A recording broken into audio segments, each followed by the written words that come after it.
Gipahapa og usa-usang girikisa sa mga operatiba ang mga suspetsyado sa gihimong buy-bust operations sa Provincial Drug Enforcement Agency Basilan sa Puro 4 Barangay Maligaya, Lamitan City, Basilan Province. Alas 8 sa gabi, Setyembre 28. Ug didto nakuha ang mga ilegal nga droga sa nagkadaiyang party sa ilang lawas.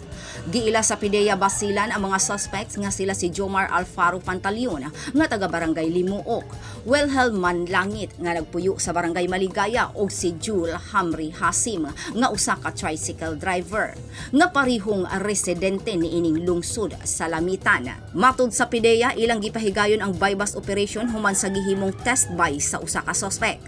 Nakuha sa posisyon sa tulo ka suspect ang gibana-banang 15 ka gramo nga methamphetamine hydrochloride o shabu nga adunay estimated value nga 102,000 pesos, usa ka identification card, usa ka unit nga Android phone, assorted drug paraphernalia ug cash nga 61 pesos ug usa ka genuine 1,000 peso bill nga gigamit isip buy-bust money sa mga operatiba.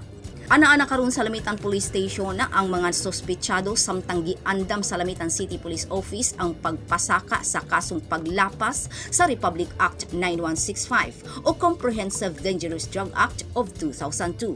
Samtang ang mga ebidensyang nakuha kanila gidala sa Basilan Crime Laboratory aron gamiton kining ebidensya batok kanila didto sa korte.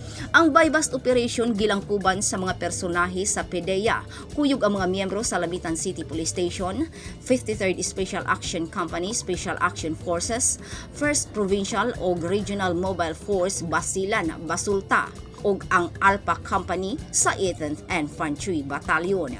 Grace Alcunaba, Newsline Philippines, Basilan Province. Stay safe!